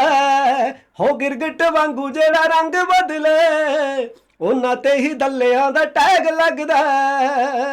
ਇਹ ਤਾਂ ਇੱਕ ਕਰਾਰੀ ਸੱਟ ਤੁਸੀਂ ਕਹਿ ਸਕਦੇ ਹੋ ਇਦਾਂ ਦੇ ਬੰਦੇ। ਹਾਂ, ਇਹਦਾ ਅਗਲਾ ਅੰਤਰਾ ਐਸੇ ਹੈ। ਹੋ ਜਿੰਨਾ ਨਾਲ ਬਹਿ ਕੇ ਰੋਟੀ ਖਾ ਲਈਏ, ਉਹ ਬੰਦੇ ਲੱਗਦੇ ਭਰਾਵਾਂ ਨਾਲ ਦੇ। ਮਿੱਤਰਾਂ ਦੇ ਕਿਹੜੇ ਕਿਰਦਾਰ ਨੇ, ਸਾਡੇ ਐਂਟੀ ਬੰਦੇ ਸਾਡੇ ਨਾਲੋਂ ਵੱਧ ਜਾਣਦੇ। ਹੋ ਮਿੱਤਰਾਂ ਦੇ ਕਿਹੜੇ ਕਿਰਦਾਰ ਨੇ, ਸਾਡੇ ਐਂਟੀ ਬੰਦੇ ਸਾਡੇ ਨਾਲੋਂ ਵੱਧ ਜਾਣਦੇ। ਮੂੰਹ ਦੇ ਉੱਤੇ ਮਿੱਠੇ ਨੂੰ ਪਛਾਣਦਾ ਨਹੀਂ ਜੱਟ, ਮੂੰਹ ਦੇ ਉੱਤੇ ਮਿੱਠੇ ਨੂੰ ਪਛਾਣਦਾ ਨਹੀਂ ਜੱਟ। ਸਾਡੇ ਐਂਟੀ ਬੰਦਿਆਂ ਨੂੰ ਇਹੀ ਵਹਿਮ ਲੱਗਦਾ, ਹੋ ਗਿਰਗਿਟ ਵਾਂਗੂ ਜਿਹੜਾ ਰੰਗ ਬਦਲੇ, ਉਹਨਾਂ ਤੇ ਹੀ ਦੱਲਿਆਂ ਦਾ ਟੈਗ ਲੱਗਦਾ। ਬਹੁਤ ਵਧੀਆ, ਬਹੁਤ ਵਧੀਆ ਸੌਂਗ। ਤੇ ਕੋਈ ਪਾਰਟੀ ਵਗੈਰਾ ਲਈ ਵੀ ਸੌਂਗ ਤੁਸੀਂ ਡੈਡੀਕੇਟ ਕੀਤਾ ਹੈ ਜਾਂ? ਹਾਂਜੀ ਹਾਂਜੀ, ਹੁਣੇ ਬਹੁਤ ਵਧੀਆ ਸੌਂਗ ਸੀਗਾ ਮੇਰਾ, ਜੱਟਾਂ ਦੀ ਦਵਾਈ। ਜੱਟਾਂ ਦੀ ਦਵਾਈ। ਹਾਂਜੀ, ਕਿਉਂਕਿ ਸਾਡੇ ਪਿੰਡਾਂ 'ਚ ਅੱਜ ਵੀ ਮੈਨੂੰ ਲੱਗਦਾ ਹੈ ਕਿ ਜੇ ਕਿ ਉਹ ਦਵਾਈ ਦੇ ਤੌਰ 'ਤੇ ਹੀ ਹੈ, ਛੋਟਾ ਮੋਟਾ ਪੈਗ ਲਾ ਲੈਂਦੇ ਆ ਕੋਈ। ਕਹਿਣਾ ਤਾਂ ਨਹੀਂ ਚਾਹੀਦਾ ਕੈਮਰੇ ਸਾਹਮਣੇ, ਪਰ ਮੇਰੇ ਫਾਦਰ ਵੀ ਲਾ ਲੈਂਦੇ। ਅੱਛਾ। ਤਾਂ ਮੇਰੀ ਮੰਮਾ ਨੇ ਤਾਂ ਮੈਨੂੰ ਬਹੁਤ ਕਿਹਾ ਕਿ ਵੀ ਤੂੰ ਇਹ ਕੰਮ ਨਹੀਂ ਕਰਨਾ। ਤਾਂ ਵੈਸੇ ਮੈਂ ਗਾਣੇ ਦਾਰੂ ਤੇ ਜ਼ਰੂਰ ਹੈ, ਪਰ ਪੀਂਦਾ ਨਹੀਂ ਮੈਂ। ਤੇ ਗਾਣਾ ਇੱਦਾਂ ਹੈ ਜੀ, ਉਹ ਹੋ ਹੱਥਣੇ ਦੇ ਹੁੰਦੇ ਆ ਰੰਗੀਨ ਅਲੜੇ, ਨੀ ਚੱਲੇ ਪੈਗ ਨਾਲ ਥੋੜਾ ਨਮਕੀਨ ਅਲੜੇ। ਹੋ ਹੱਥਣੇ ਜੇ ਹੁੰਦੇ ਆ ਰੰਗੀਨ ਅਲੜੇ, ਨੀ ਚੱਲੇ ਪੈਗ ਨਾਲ ਥੋੜਾ ਨਮਕੀਨ ਅਲੜੇ।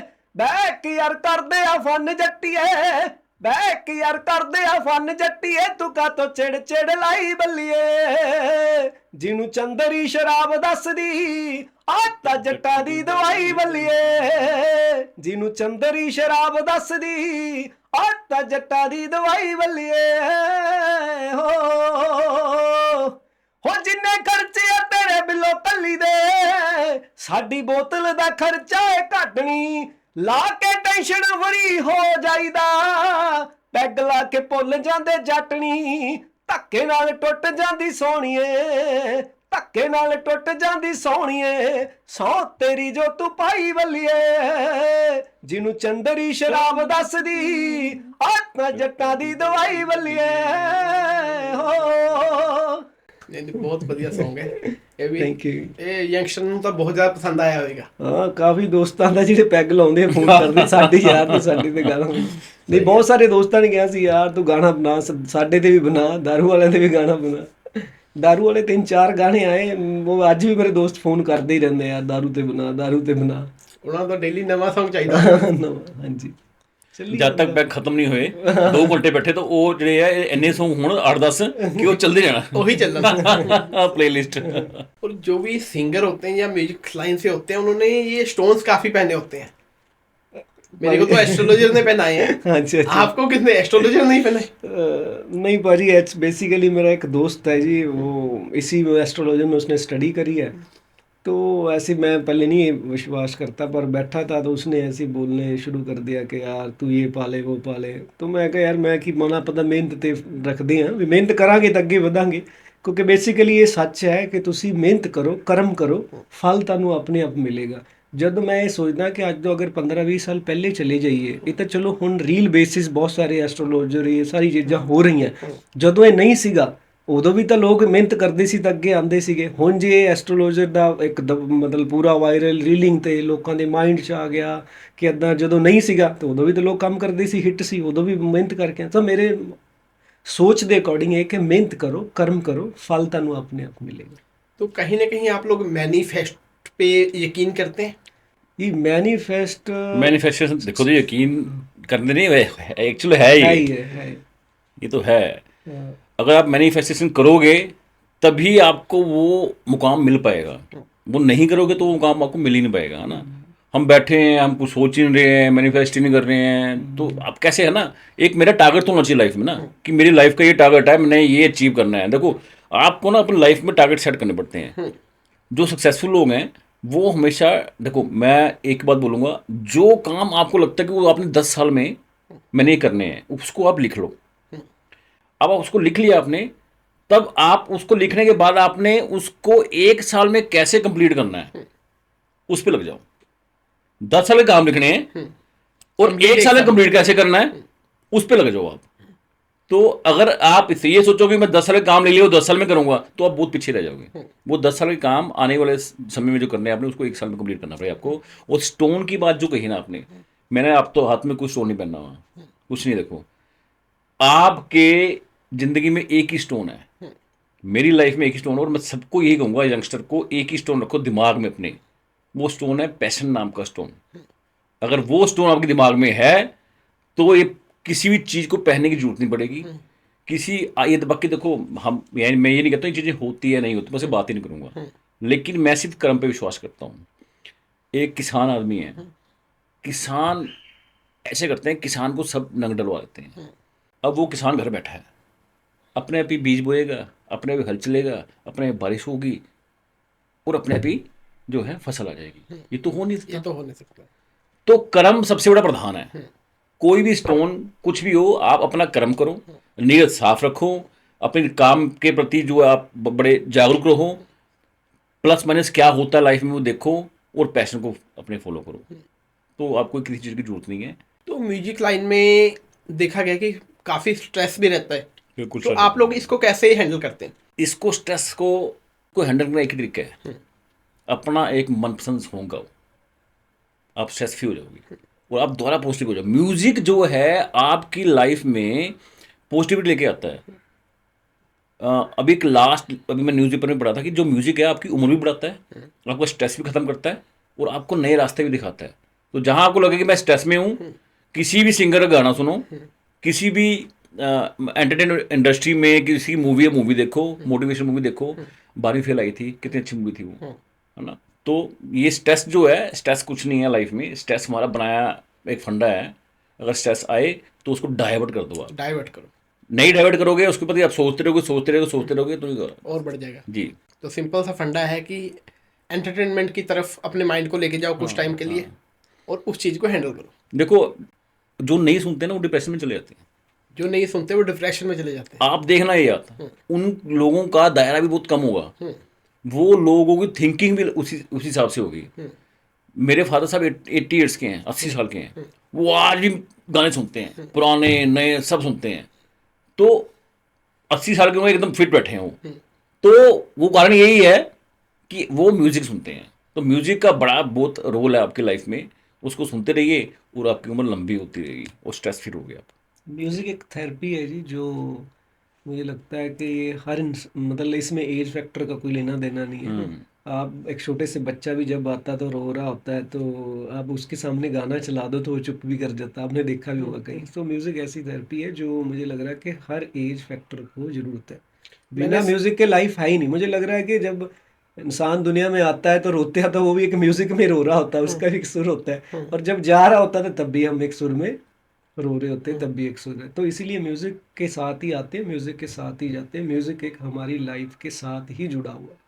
तो इसी बात पे मेरे को जो याद आ रहा है, फॉरेन में कुछ डॉक्टर्स हैं जो सिंदर सरताज जी के म्यूजिक के साथ लोगों को म्यूजिक थेरेपी देते हैं हाँ जी, और उनका इलाज करते हैं। बिल्कुल सही, वही हाँ। वही है, बस यही एक सर। तो ये थेरेपी एक्चुअल में, मतलब इस थेरेपी के साथ हम अपने स्ट्रेस को बहुत दूर भगा सकते हैं। अब मेरे को लगता है कि आजकल मैंने एक मेरा दोस्त है कंपनी में काम करता है, कॉर्पोरेट कंपनी, वो कह रहा है कि सुबह हमारी जब शुरुआत होती है उस कंपनी में तो पहले एक गाना बजाया जाता है, हम सब लोग डांस करते हैं। तो उस घर से आके ऑफिस में पहले एक डांस करेंगे, 10 मिनट का वो डांस होगा, गाना 2-3 गाएंगे गुजाएंगे एकदम ओके, फिर उसके बाद काम पे शुरू करते हैं। और कह रहा है जब हम वापस आते हैं तो तब भी एक गाने के साथ पूरा खुश स्माइल फेस पे एक्टिविटी ला के फिर घर आते हैं। तो मुझे बड़ा अच्छा लगा ये कि इस तरह का भी माहौल है किसी किसी ऑफिस में। क्योंकि मुझे लगता है म्यूजिक से कहीं ना कहीं पीस मिलता है। हाँ तो जी। उस पीस के साथ अगर काम करेंगे, वर्क करेंगे, किसी भी प्रोफेशन में हो, हाँ तो वो जी। ज़्यादा बेटर किया जा सकता हाँ है। जी। बिल्कुल और, बिल्कुल बिल्कुल। और मैंने ये एक और चीज़ बताता हूँ, पाजी बहुत फनी इंसान है। तो कई बारी क्या मैं कई बारी ऑफिस नहीं आता, मैं कल्ला बोर हो जाता हूँ, मेरा दिल नहीं लगता हमारे ऑफिस में म्यूजिक में। तो मैं चाहता हूँ कि ये होने चाहिए साथ साथ, फन होता रहता है, हंसी मजाक खेलते तो दिन अच्छा गुजर जाता है। तो अभी हमने बात की कि स्ट्रेस को कैसे दूर करते हैं, लेकिन म्यूजिक के साथ हमने बताया कि स्ट्रेस को दूर किया जा सकता है। लेकिन हमारी ज़िंदगी में कुछ नेगेटिव लोग आते हैं, या कई बार प्रोफेशन में कुछ नेगेटिव लोग मिल जाते हैं, उनको आप कैसे हैंडल करते हैं? देखो, पहली बात तो 2 तरह के नेगेटिव लोग होते हैं। एक वो लोग जिनको लाइफ में कुछ ऐसा हुआ, घटना घटित हुई और वो नेगेटिविटी में चले गए। दूसरे टाइप के लोग होते हैं जो ऑलरेडी नेगेटिव है और लोगों को भी नेगेटिव कर रहे हैं। हाँ, कुछ मेरा नेगेटिव होना और दूसरों को नेगेटिव करने में बड़ा फर्क है, बहुत फर्क है ना। तो मैं खुद नेगेटिव हूं, वो समझ आ गया, लेकिन मैं 4 बंदों को और नेगेटिव कर रहा हूं। ऐसे लोग से दूर रहो। ऐसे लोग आपकी लाइफ में आपकी लाइफ को उठा के ना एक एक अच्छे ट्रैक पे जा रहे हो ना, उसको दूसरे ट्रैक में ले जाएंगे। हम उस नेगेटिव बंदे को पॉजिटिव लेके आ सकते हैं। मैं बहुत मोटिवेशन स्पीच भी देता हूं। मैं उस बंदे को या कोई मोटिवेशन स्पीकर उसी बंदे को मैं ये कहूंगा कि हम उसी बंदे को जिंदा कर सकते हैं वो जिंदा होने की इच्छा रखता हो। जो जिंदा होने की इच्छा ही नहीं रखता, आप उसको कैसे जिंदा करोगे? सही बात है ना। तो आप नेगेटिव लोगों, देखो दुनिया में मैंने 2 प्रकार के नेगेटिव लोग बताए, लेकिन जो पहले वाला नेगेटिव है उसको हम ठीक कर सकते हैं। दूसरे वाला जो 4 बंदों को और खराब करेगा उसको ठीक नहीं कर सकते। उसको अपने कमरे के बाहर, अपने घर के बाहर, अपने ऑफिस के बाहर ही रहना दो। मतलब उनसे जितनी दूरी बना ले उतना बेटर है। दूरी बना लिया, उनको दूर से देख के ऐसे दुआ कर दो, बस सलाम कर दो, बस ठीक है भाई, जय श्री राम। जय श्री राम। जी श्री राम। तो आप लोग म्यूजिक लाइन में रिस्क लेने से डरते हैं या उसको एंजॉय करते हैं? देखो, रिस्क लेने में तो मजा आता है। रिस्क लेने में मजा आता है। मुझे तो बहुत मजा आता है रिस्क लेने में। मैंने लाइफ में बहुत रिस्क लिए हैं, और इनफैक्ट कि इतने रिस्क लिए हैं कि मुझे लोग ये कहते थे बस कर, बस कर अब बस कर, इतने रिस्क मत ले। तो मैं हमेशा रिस्क लेता ही आया हूँ। और देखो मैं आपको बताऊँ, लाइफ में आसान चीज़ें सारी दुनिया कर रही है। आसान चीज़ों का आपको कभी भी कुछ मिले, वापस में कुछ नहीं मिलेगा। आसान चीज़, मैंने अगर कोई चीज़ उठानी है तो आप भी कर लो, मैं भी कर लूँगा। अब वही चीज़ को उठाने के लिए मैं 12 मंजिल ऊपर चढ़ के जाना है, वो आसान नहीं है ना। तो आसान चीज़ें सारी कर लेंगे, जो डिफिकल्ट चीज़ है उसी को करना है। उसमें आप करने का जब सफलता हासिल होगी तो वो आपकी हिस्ट्री लिखी जाएगी, और आप दूसरे को छोड़ो, आप अपने आप पे गर्व महसूस करोगे कि मैंने ये कर दिखाया। और वही आपका एक सबसे पहली मोटिवेशन की सीढ़ी है। तो रिस्क जो है, मैं फिर बोलूँगा यंगस्टर को, रिस्क लो, कैलकुलेटिव रिस्क लो। रिस्क का मतलब ये नहीं होता कि आपने कुछ भी कर दिया। रिस्क कैलकुलेटिव होता है हमेशा। कैलकुलेशन करो कि ये रिस्क में, इसमें मेरे को प्लस क्या होगा और माइनस क्या होगा, उसके हिसाब से उसको रिस्क लो। और आप कुछ भी कार्य करना है उस कार्य को करो और उसके बाद उसको सही साबित करने में लग जाओ। यानी कि कहीं ना कहीं अगर हम बात कर रहे हैं जैसे फाइनेंशियल तौर पे भी देखें, ठीक है, रिच वही है। अगर 100% में से देखें 2 से 3% ही इंडिया के अंदर रिच पीपल्स हैं। बाकी तो सिर्फ ये सोच रहते हैं कि यहाँ रिस्क है, लेकिन जो रिस्क लेता है वही पोस्टिंग जो रिस्क लेगा सर देखो वही आगे बढ़ेगा, पहली बात तो। और आपने जैसे बोला कि 2 या 3% ही लोग जो हैं वो वही लोग हैं जिन्होंने रिस्क लिया है ना। बिना रिस्क लिए तो कुछ होगा नहीं। आप सोचो कि मैं ये कर लूँगा, मैं वो कर लूँगा, आप रिस्क भी नहीं ले जाते हो। मैं हमेशा ये बात बोलता हूँ कि एक बंदे को दलेर होना चाहिए। दलेर इन द सेंस, अगर उसने कोई रिस्क लेना उसमें दलेर, कहीं बाहर उसकी लड़ाई होगी उसमें दलेरी, कहीं किसी के लिए पैसा खर्च करना है उसके लिए दलेरी। बंदे का दलेर होना बहुत जरूरी है।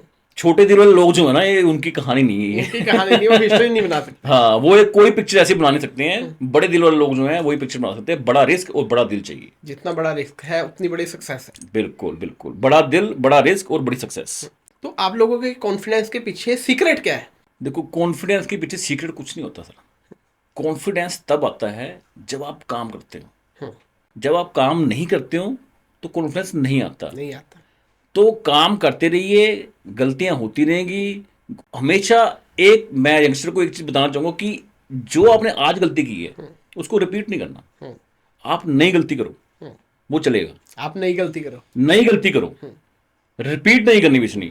जो गलती रिपीट करोगे वो बंदा बेवकूफ होता है जो पुरानी गलती को रिपीट कर रहा है। तो आपने मतलब उससे कोई लेसन ही नहीं लिया। तो ऐसे लोग आगे नहीं बढ़ पाते हैं, वो है ना, बार बार एक ही चीज करी जा रहे हैं, वही गलती की जा रही है।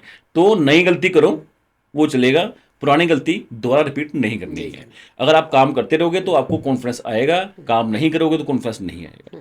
तो रवि मान जी, म्यूजिक इंडस्ट्री में ऐसा देखा गया कि जो एक्चुअल टैलेंट है वो कहीं ना कहीं दब जाता है।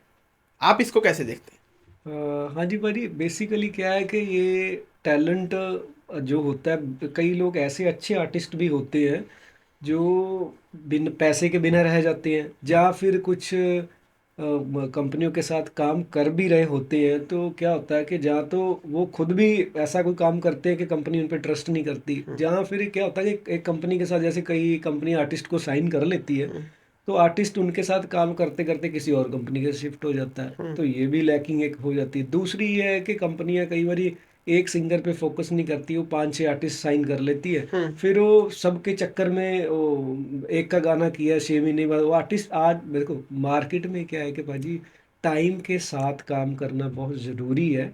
और टाइम के साथ एक आर्टिस्ट का गाना, आजकल तो कई बार ऐसे आर्टिस्ट भी जो महीने के 4-4 गाने भी निकाल रहे हैं। 4 नहीं तो कम से कम एक गाना हर आर्टिस्ट का आना चाहिए, क्योंकि हमेशा आपने कभी देखा होगा जो आर्टिस्ट है उनको पता हो स्पॉटिफाई से अगर उसकी प्रोफाइल बनी है या कहीं से बनी, वहाँ से एक मेल आती है कि आपका गाना नहीं आ रहा जी। तो आप उस पर ज़्यादा कंटेंट डालो, अगला गाना भी आपकी ऑडियंस कनेक्टिविटी बनी रहेगी। तो हर आर्टिस्ट भी चाहता है, इवन कि आप इंस्टा प्रोफाइल पे अपनी कोई भी अपडेट नहीं रहेंगे किसी प्रोफाइल पे तो इतना ज़्यादा ट्रैफिक है कि लैक हो जाएंगे। तो इस वजह से ये है कि बहुत सारे लोग जो पैसे के कारण और अच्छी नॉलेज नहीं होती, कई बार कुछ अच्छे से गेन करके नहीं आते नॉलेज। बहुत सारे सिंगर हैं जो ऑटो ट्यूनर पे चल रहे हैं, उनको अगर लाइव गवाओ तो गवाए, गाना नहीं आता। तो बहुत सारे ऑटो ट्यून, मैं चाहता हूँ कि सिंगर नॉट ईजी टास्क, पर ईजी टास्क इस वे से है क्योंकि आजकल बहुत सारे सॉफ्टवेयर आ गए हैं, आप कुछ भी गाओ सॉन्ग बन जाता है। आजकल तो एआई आ गया, आप लिख दो तो गाना बना दो, गाना भी तैयार हो जाएगा एआई से। तो इतना वो नहीं रहा, पर फिर भी मैं चाहता हूँ कि अगर आपने इस लाइन में आना है तो आप सीखो, सीख के आओ, अच्छी डिग्री डिप्लोमा करके आओ, पढ़ो। नई डिग्री डिप्लोमा है तो कम से कम उसकी बेसिक नॉलेज प्रॉपर हो, उसको रिप्रेजेंटिंग कैसे करना, गाना कैसे है, वैसे करके आओ। और ओपन मार्केट है, कोई भी गा सकता है। आज के टाइम में ये मैंडेटरी नहीं रह गया कि भाई मैं नहीं गा सकता या मैं नहीं गा सकती, गा सकते। सोशल मीडिया ने बहुत बड़े स्टार ऐसे भी बनाए हैं जो मुझे लगता है कि ट्रेन के अंदर गा रहे हैं, बाद में सुपरस्टार भी हो गए। तो फिर हो गए, फिर बाद में फिर गैप भी हो गए। तो ये है कि कई ऐसे भी मैंने देखे हैं जो एक बार बूम में आते फिर चले जाते, मेहनत नहीं है। तो रब्बी मान जी, आप आने वाले 2 से 3 सालों में अपने आप को कहाँ देखते हैं? सर इसका जवाब मैं देता हूँ। आने वाले 2 या 3 साल में हम, रब्बी की बात करूं, कंपनी की बात करूं, अपनी बात करूं और हमारे जितने भी हमारे कंपनी के साथ जुड़े लोग हैं उनकी बात करूं, तो आपको हम बॉलीवुड में दिखेंगे। बॉलीवुड में दिखेंगे आपको। हमारा जो है नेक्स्ट प्रोजेक्ट जो आ रहे हैं, हम 3 मूवीज़ आ रही हैं और हमारे एक वेब सीरीज़ आ रही है, और सॉन्ग्स तो हमारे बैक टू बैक चलते ही रहेंगी। तो हमारा अगला जो प्लान है, इसी साल में हम जो मूवीज़ करेंगे और आपको 2-3 साल में हम बॉलीवुड में दिखाई देंगे, हमारी सारी टीम, और हमारा ऑफिस मुंबई दिखेगा आपको। बहुत ग्रेट। बेसिकली प्लानिंग से ही सब कुछ होता है, और अब तक पॉडकास्ट देख के मैं समझ चुका हूँ कि आप जो प्लानिंग कर रहे हैं उसको साथ साथ एग्जीक्यूट भी कर रहे हैं। एग्जीक्यूट देखो, हमने एक ड्रीम लिया, ड्रीम लेने के बाद उस पर काम किया, काम करने के बाद उसको सक्सेस कैसे करना उस पर लगना, वो तभी आप उस एक टारगेट पे पहुंच पाओगे, उस मंजिल पे पहुंच पाओगे। आप रास्ते में चल रहे हो, आपको दिशा तो पता ही नहीं है किस तरफ जाना है, तो जब यही नहीं पता आपको किस तरफ जाना है आपने, तो आप टारगेट तक कैसे पहुंचोगे? तो वो बहुत जरूरी है। तो आने वाले समय में मेरी एंटरटेनमेंट और 3 स्टूडियो जो आपको मुंबई दिखाई देगा। ग्रेट, हम भी जल्दी आपको इस बुलंदी पे देखना चाहेंगे। बिल्कुल बिल्कुल सर, थैंक यू। तो सर, आपने बताया बॉलीवुड तक आप पहुंच रहे हैं अगले 2-3 साल में, तो प्लानिंग के अंदर जैसे मूवीज़ हैं आपकी, तो कुछ शेयर कर पाएंगे कैसी मूवीज़ आप प्लान कर रहे हैं? सर, हमारी नेक्स्ट मूवी आ रही है स्कूटर। तो देखिए अब जैसे आपको हंसी आई है इसका नाम सुनते ही, है ना, तो ये पूरी फुल कॉमेडी मूवी है। अच्छा। इतनी कॉमेडी, भर की कॉमेडी इसमें डाल रखी है कि लोग हंस हंस के लोटपोट हो जाएंगे, उनके पेट दर्द हो जाएंगे, उनके जबड़े दर्द करने लग जाएंगे, इस लेवल की उसके अंदर कॉमेडी है। मतलब फुल ऑन कॉमेडी मूवी आ रही है स्कूटर। फुल एंड कॉमेडी है जी स्कूटर। सारी स्टोरी उस स्कूटर के बेस पे है, सारे किरदार घूम रहे हैं उसके पीछे, और जो उसके अंदर जो किरदार है, जैसे हमने एक मूवी देखी थी शोले। ओके। शोले मूवी में आपको आज भी हर किरदार का डायलॉग याद होगा। ऐसे ही आपको इस मूवी में हर किरदार का डायलॉग याद रहेगा कि इस किरदार का ये डायलॉग था, इस किरदार का ये डायलॉग आपको याद रहेगा। क्योंकि शोले मूवी का आपने जिक्र किया, वो सालों साल थिएटर में लगी रही। अभी आज भी हर बंदे को चाहे वो उसमें अंधा बना था, उसका यार इतना सन्नाटा क्यों है भाई, है ना, चाहे गब्बर था, चाहे सांबा था, है ना, तो चाहे हेमा मालिनी मैडम थे, उनका था, है ना, तो वो सब डायलॉग याद। तो ऐसे ही ये सेम मूवी है, इसमें इतनी कॉमेडी भर के भरी है कि हर करेक्टर का एक अपने डायलॉग्स हैं, अपना डायलॉग होगा और दिलों पे राज करने वाला। बिल्कुल बिल्कुल सर, बिल्कुल। तो म्यूजिक लाइन में कहीं ना कहीं नाम बनाने के लिए कंट्रोवर्सीज जरूरी हैं, जो आजकल हम सिंगर्स देख रहे हैं, चाहे कुछ हरियाणा के सिंगर्स हैं, काफ़ी फेमस हैं, लेकिन उनका कोई भी इवेंट होता है तो वहाँ कंट्रोवर्सी देखने को मिलती है, या कुछ सॉन्ग्स ही ऐसे रिलीज किए जा रहे हैं आज की डेट में जो रिलीज होते ही कंट्रोवर्सी के अंदर गिर जाते हैं। तो आप कैसे देखते हैं? मेरे भी बहुत सारे दोस्त मुझे कह रहे थे कि भी चलो कंट्रोवर्सी करते हैं, किसी के कंट्रोवर्सी करते हैं। तो मेरा खुद का ही मना था कि मैं कहा नहीं, इस दौड़ में मैंने नहीं आना। बेसिकली क्या है कि आप किसी को 2 गालियां निकाल के या फिर कुछ बोल के, या किसी के बारे में, वो एक्चुअल में है नहीं वो इंसान, उसको हम बुरा भला बोलते हैं। आर्टिस्ट को भी किसी को बोलना नॉट, ये बैड हैबिट है, क्योंकि आर्टिस्ट कुछ कर रहा होता है तो वो ऐसा नहीं है कि देखो अपनी सोच पे है। आर्टिस्ट ने एक चीज़ बनाई, बेसिकली हम गाने बनाते हैं, फिल्में बनाते हैं, हर चीज़ अच्छी सोच के ही बनाई जाती है और करते भी हैं। बाजी का भी ये रहा था कि हम कोई गाना बनाएंगे या फिल्म बनाएंगे, उसमें हम कुछ इस तरह से नहीं दिखाएंगे कि जिससे कोई यूथ खराब ना हो। मेरा सिंपल फंडा है मेरी कंपनी का, यूथ खराब नहीं होगा। हमारे गाने का नाम पिस्टल है, पर हमने पिस्टल नहीं दिखाया, तो हम वो चीजें दिखाना नहीं। गाने का नाम हमारा पिस्टल है, जो भी हमारा गाना आया है उसका नाम पिस्टल है, लेकिन मैंने साफ मन कर इस गाने के अंदर पिस्टल दिखाई नहीं जाएगी। एक सॉन्ग जो है, लड़की कह रही है, बता रही है कि मैं तो कानपट्टी पे पिस्टल रख के हाँ करवा लूंगी, बता रही है उसको। ऐसा तो नहीं है कि वो सच में उसको लड़के को पिस्टल लेके मार देगी, उसको पता तो कुछ नहीं है, हंसी मजाक है, हंसी मजाक है। तो ऐसी चीज है जो नॉर्मल एक प्यार से बातें नॉर्मल टॉक्स में, यानी कि इमोशंस होने चाहिए सॉन्ग्स के अंदर, मूवीज के अंदर, लेकिन वो ऐसा नहीं होना चाहिए कि एक करेक्टर को आप गैंगस्टर दिखा दो, हाँ जी, या वो कर दो। आप अपनी बात रखो, एक अच्छे तरीके से रखो। या कंट्रोवर्सी से मेरे हिसाब से तो एक फेम नहीं कमाया जा सकता, जो आजकल ट्रेंड में चल रहा है। देखिए मैं आपको इस कंट्रोवर्सी से फेम कमाओगे ना, वो शॉर्ट टर्म होगा। शॉर्ट टर्म फेम नहीं चाहिए अपने को। आप दिलों पे तभी राज करोगे जब आप बिल्कुल सही रास्ते पे चलोगे, सही दिशा में चलोगे। ऑडियंस आपको लंबे समय तक तभी याद रखेगी। जितने पुराने लेजेंड हैं, आप देखो ना, आप किसी भी सिंगर को पुराने को उठा लो, किसी एक्टर को उठा लो, देवानंद जी, राजेश खन्ना जी, धर्मेंद्र जी, उनको कंट्रोवर्सी से याद नहीं किया जाता, उनकी एक्टिंग से याद किया जाता है। तो हमें अपनी एक्टिंग से, हम जो कार्य कर रहे हैं, जो हमें कार्य उस ऊपर वाले ने दिया है कि भाई मेरे को इस कार्य के लिए तो बनाया है मैंने, वो कार्य करो। आप ऐसा कार्य मत करो कि मैंने उसको बुरा बोल दिया, उसको गाली निकाल दी, ये कर दिया, उससे कोई फायदा नहीं है। यानी कि जो शॉर्ट टर्म फेम है, 4 दिन का फेम है, बिल्कुल। दोबारा कोई नया सिंगर आएगा, कोई नया लेजेंड आएगा। बेसिकली लेजेंड तो वही बनेंगे जो बिल्कुल सही रास्ते जो सेफ है ना, सही रास्ते चलेंगे। आप वो देखो, बहुत से सिंगर है मैं किसी का भी नाम नहीं लूँगा। अब वो उन्होंने भी ऐसी चीज़ें की हैं, वो गिरे नीचे आके, लेकिन उनको बाद में कुछ समझ आया कि यार ये गलत था। फिर वो उन्होंने चीज़ों को समझा, फिर दोबारा फिर उठे वो। तो ये कंट्रोवर्सी से कुछ नहीं होता जी। कंट्रोवर्सी से आप ना लेजेंड बनोगे, ना किसी के दिलों पे राज करोगे। उसके लिए आपको बिल्कुल सही रास्ते पे चलना पड़ेगा, सही कार्य करना पड़ेगा, मेहनत करनी पड़ेगी। मेहनत करनी पड़ेगी बस। तो सर आपके साथ पॉडकास्ट करके बहुत ज़्यादा नॉलेज हमने गेन की है इस म्यूज़िक लाइन की, म्यूजिक इंडस्ट्री की, ठीक है, नेम फेम के बारे में पता लगा। तो लास्ट में अगर आप कुछ हमारी ऑडियंस के लिए गुनगुनाना चाहें। जी जी, बिल्कुल बिल्कुल। हमारे 2 सॉन्ग आ रहे हैं जी, जो रिलीज़ हो चुके हैं। एक सॉन्ग का नाम है जी गेम, दूसरा है तेरे इश्क का जुनून। तेरे इसका जुनून। जी तो चंद लाइनें हो जाएं। बिल्कुल बिल्कुल। आप रबी जी, आप अपना। तो मैं गेम का सुनाता हूँ जी। वैसे है गाना, यूथ के लिए है। हो मैं मिलदा नहीं ਤਾਂ ਮੇਰੇ ਕੋਲ ਬਹੁਤਾ ਟਾਈਮ ਨਹੀਂ, ਟਾਈਮ ਥੋੜਾ ਜਿਹਾ ਪਰ ਕੱਢਣੇ ਆ ਵਹਿਮ ਨਹੀਂ, ਕੰਮ ਸਾਡੇ ਉਲਟੇ ਆ ਪਿੱਛੇ ਸਾਡੇ ਪੁਲਿਸ ਆ, ਵੱਧ ਗਿਆ ਪੈਸਾ ਨਾਲੇ ਰਾਈਮ ਤੇ ਕਰਾਈਮ ਨਹੀਂ, ਸਾਡੇ ਬਾਰੇ ਹੱਲੇ ਬਿੱਲੋ ਕੱਖ ਵੀ ਨਹੀਂ ਜਾਣਦੇ, ਕੱਲ ਦੇ ਜਵਾਕ ਵਿੱਚ ਬੁੱਕਦੇ ਮੈਦਾਨ ਦੇ, ਯਾਰ ਹੁਣੀ ਆਉਂਦੇ ਵੇਖੀ ਵਾਂਗਰਾਂ ਤੂਫਾਨ ਦੇ, ਫੇਰ ਕੁੜੇ ਦੇਖਾਂਗੇ ਨਹੀਂ ਕੌਣ ਹਿੱਕਾ ਤਾਣਦੇ। बहुत ही बढ़िया। एक्चुअल च गेम्स होंगे। हाँ जी, ये गेम है, पूरा गेम है, इस गाने की पूरी गेम है जी। आगे तक बहुत अच्छे लिरिक्स है, मतलब हर वर्डिंग च गेम ही नजर आएगी। तो मैं देखा काफ़ी रीला वायरल हो रही है इस सॉन्ग दिया। हाँ जी हाँ जी हाँ जी। दूसरा सॉन्ग साडा है जी तेरे इश्क का जुनून। तेरे इश्क का जुनून। एक लव सॉन्ग है ये, जो लड़का और लड़की जो हैं, लड़का भी लड़की को प्यार करता है और लड़की लड़के को भी प्यार करती है, पर वो बोल ही नहीं पाए। अच्छा, बोल ही नहीं पाए। हाँ हाँ हाँ। तो ये सॉन्ग में आपको थोड़ी लाइनें बताता हूँ। तेरे इश्क का जनून मेरे सर पे चढ़ा है, पाना है बस तुझे ये जिद पे अड़ा है, तुझे आदतों में अपनी मैंने शामिल कर लिया, तेरी सांसों की तड़प को सीने में भर लिया, अरमानों के लिए ये तेरे दर पे खड़ा है, तेरे इश्क का जनून मेरे सर पे चढ़ा है। ये कुछ लाइनें थी इसकी। यानी बहुत बढ़िया सॉन्ग्स हैं आपके। तो हम उम्मीद करेंगे बहुत जल्दी हम आपको मुंबई मिलें।